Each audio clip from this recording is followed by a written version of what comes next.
children are shifting from a play-based childhood to a screen-based childhood. It is extremely important for children to play. They learn essential skills while playing.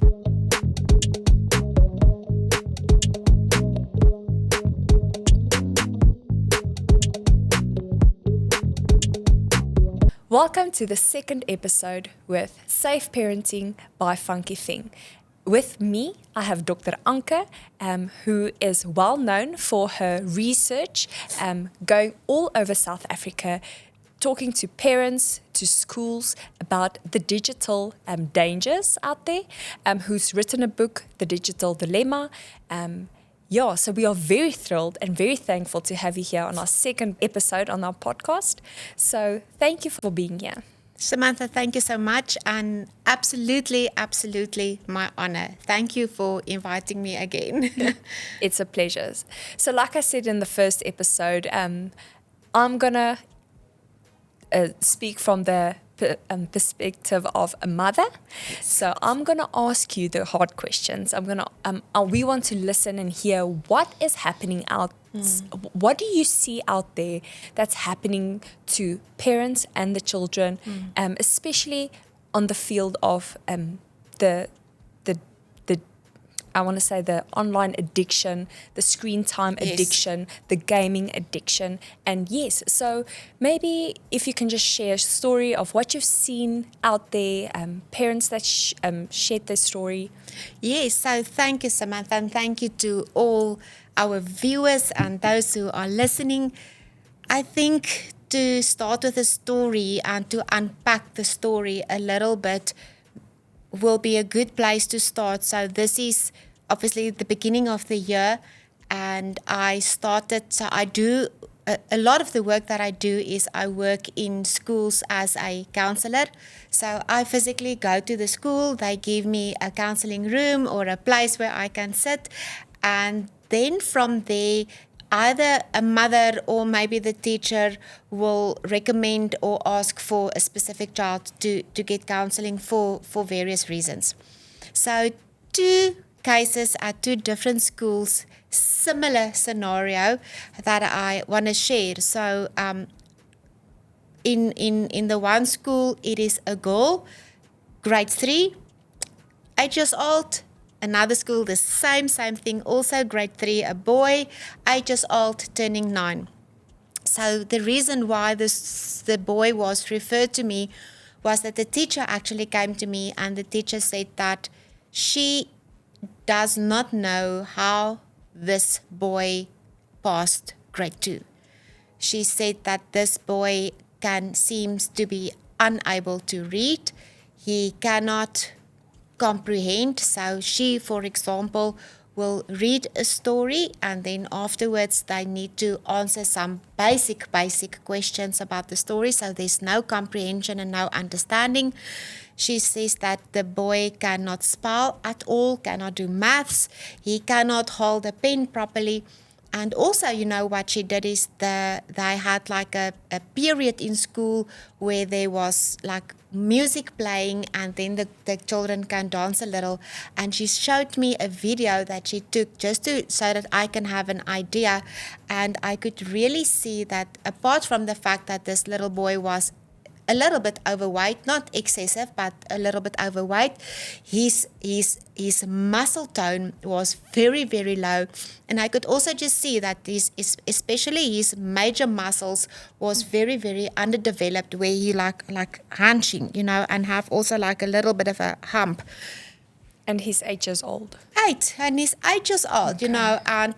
But another thing that was, shocking to me at that stage was that the teacher said that she's very sure that this boy is on the autism spectrum. Okay.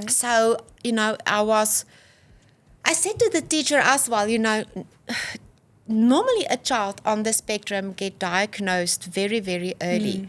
Some can even be diagnosed from the age of 2.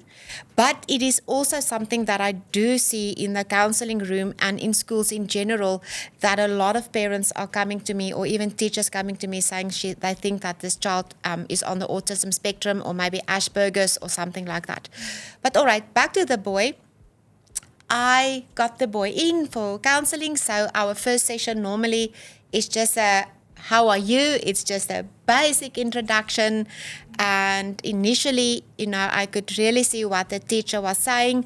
He has difficulty connecting with me. So this one-on-one interaction, he cannot look me in the eye at all. When he was sitting on the chair, I could see that he cannot sit properly on a chair.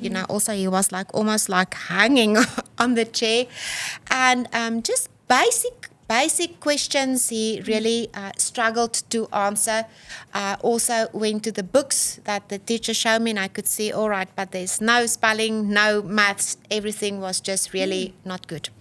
So with a boy age 8, he cannot really, they do not understand concepts, so sometimes we could say, all right, but maybe something is going on at home, maybe there is a divorce, or maybe there's abuse in the house, or alcoholism, or whatever the story. But children, like I said, that young cannot understand a concept like divorce. So then I need to speak to mom or dad, just asking what is the situation at home. So, but back to the boy. So I asked the boy some questions, and this little boy was just almost like having verbal diarrhea about Minecraft. And Minecraft, this, and he was telling me about that dragon and that Netherland and that, scary thing, and just for half an hour. The only thing that he could talk about was Minecraft. So my obvious question is, so what do you do in your free time? No, the only thing that he does is he plays Minecraft. There was a 6-week school holiday. So what did you do during the school holiday? He played Minecraft the whole day. They didn't went, away for holiday. He was at home. And what I do see a lot with children today is that because it is dangerous out there, or you have a mom and dad both that's working, they maybe stay in a flat, or they will stay in a complex, or they will stay in a gated community, or they will stay in a house with a very small yard, and where they will literally say to the children that you are not allowed to go outside. Especially if mom and dad are, like I say, if they are working. So the children are not playing outside anymore, fearing whatever some probably legit, some not.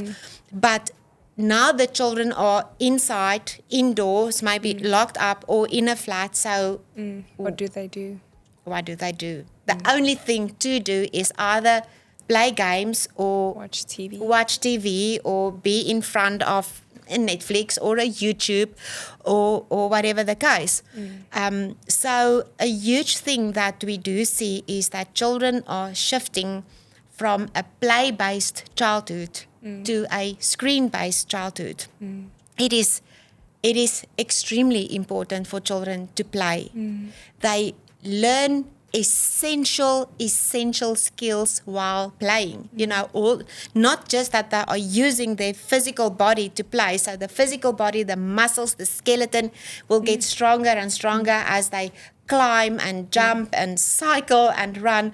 But also when they play, say, with siblings or with cousins or with friends, they learn essential skills like how to wait their turn, how to ask something, communicate effectively, how to solve a problem, even how to solve conflict, And what I do also say to parents is that your child must have some form of conflict, or must have some form of resistance, or must have a crisis situation to handle, even if they fall out of the tree, for example. They have to fall out of the tree and, get up and handle the situation. But because these things are not happening, the children are really not being able to communicate, not be able to connect. They cannot make eye contact. What happened to this boy?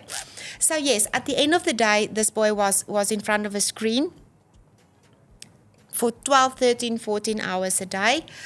I got the mother for a conversation, and it is really a sweet mother. It's a mother whose heart is for her child. It's not a mom that is not involved. It's not a mom that doesn't care. It's a mom that cares. It's a mom that's concerned about her child. It's a mom that's actually angry at the teacher, saying, but how could you say these things about my child? Because my child just passed grade 2. So how is it possible? So initially she was thinking, but maybe the teacher have some vendetta or something against the child, which is really not the case.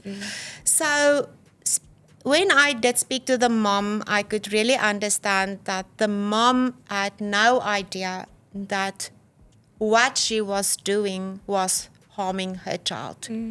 So I do see that not only with this particular mom, but I do see it a lot where parents think when they give children a phone or access to the internet or allow them to Google or use a smart TV and the child will be able to do it even from a very young age, they think that the children are clever. They think by giving technology, they are doing a child a favor. Then one day this child will be someone or work in the IT field or really have a wrong perception. Yeah. So there's a 100%, And so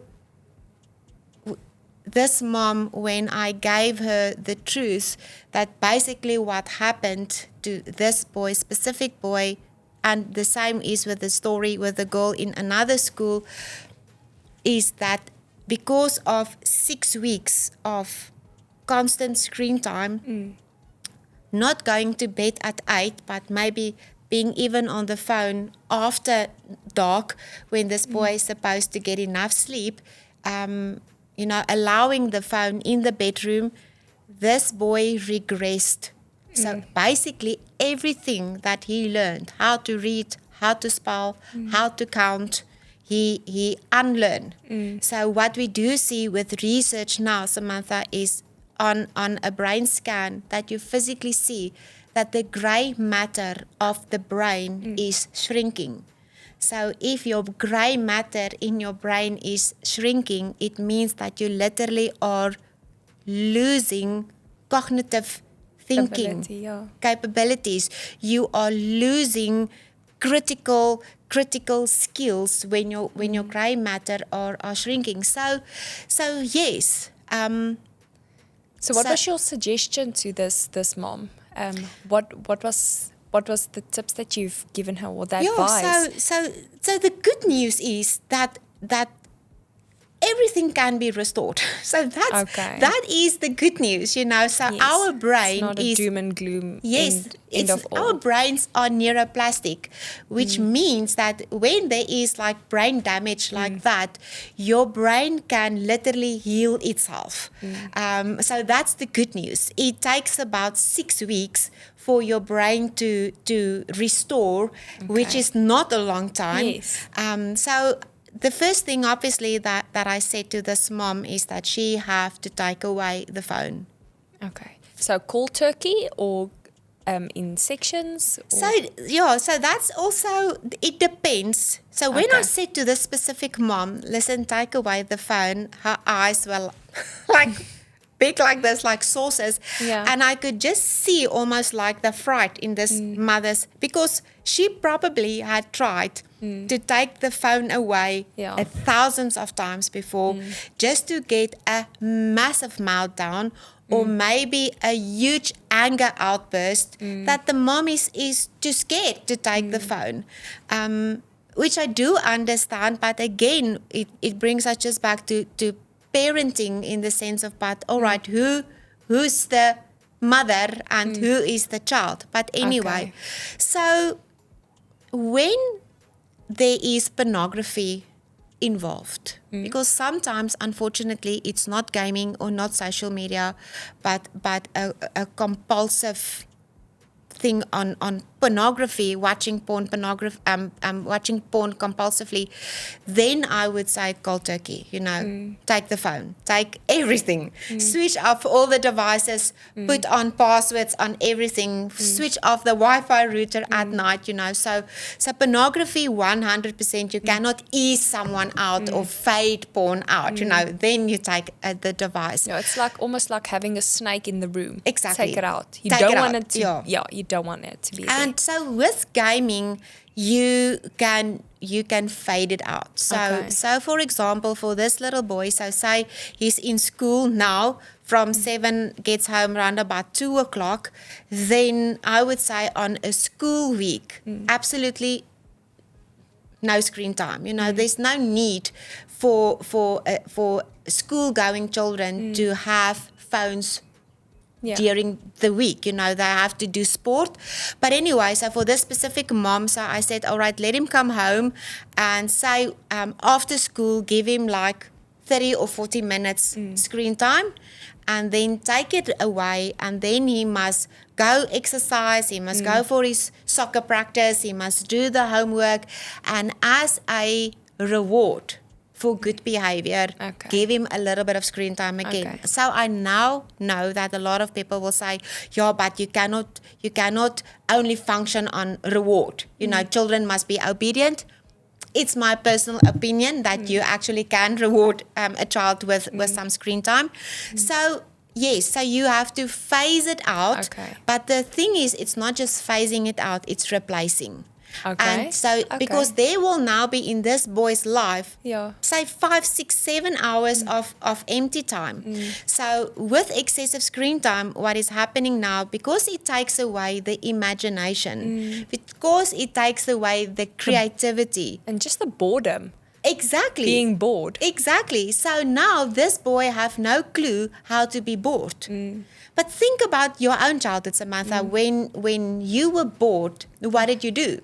Yeah, you had to figure something out. You made up a story, or you took the blankets and you made like a house, or you took your Barbie dolls and you played outside, or whatever you did. So out of boredom, there came like I say, a creativity and an imagination. But this is specifically one thing that screens is doing to children, is that it takes the boredom away. So this boy needs to learn how to be bored again, and in the beginning the mom can help. The mom must take out the puzzles again, the mom must take out the Legos again, the mom must bring in the trampoline again, or maybe go and walk with the boy. So initially the mom must be involved with helping, just replacing screen time with something creative. Sport obviously is in my opinion, the best. Just bring sport back, because I do see that a lot of children gaming, especially, they don't want to go to soccer practice anymore, or they don't want to go to rugby anymore, because it's much more comfortable, much more convenient, much more fun, obviously in front of a screen. So sport must be crucial, even for this boy, because his muscles, big muscle, are now underdeveloped. This mom must take him for a walk, or trampoline is also a very good alternative. Swimming is obviously the best in my opinion. So so it happened. So mom went home, equipped the mom with take the phone and introducing toys, introducing the puzzles again, and luckily for this mom, she was not working in the afternoons, so she could catch up. Just communicate with the teacher, what was being done during the school day, and just repeat the work after school, and also with the sight words and the spelling, because all the grade 3s are having sight words and spelling tests, and just start with repetition, doing it every single day. And I saw the mom again last week, just to follow up, and this mom was smiling like this, and this mom said, listen, we packed out the puzzles and we packed out the Legos, and there was resistance, obviously, because a child will go through withdrawal. Definitely, it's an addiction. It is an addiction, So he went through withdrawal, and some sleepless nights and some tantrums and some tears, but she's saying, listen, he's playing Lego now, he is outside playing with the dogs, and the teacher is actually, the teacher took a picture of his sight words on his spelling test, and he got almost 10 out of 10 for his sight words, you know. So, and that is just a happy story with a happy ending. So the mom now must continue with this. So it's not when the boy is like almost like back to normal again to give this phones again. So no. So just some screen time guidelines is that a child under the age of 2 cannot have any screen time. You cannot give a baby a phone. From the age of 2 up till about 5 years old, I can say about 20 minutes screen time. But it must be what I say, like almost like assisted screen time. Meaning, say, boys, now we're on the topic of boys, they like monster trucks or lions. So then watch a movie or a YouTube clip about monster trucks, or do something that's interactive and have a conversation about it, and then take the tablet or take the phone away. So your primary school children, they can have about an hour a day screen time, and then your high school children 2 hours a day maximum screen time, and stick to that. Wow, Dr. Anke, thank you.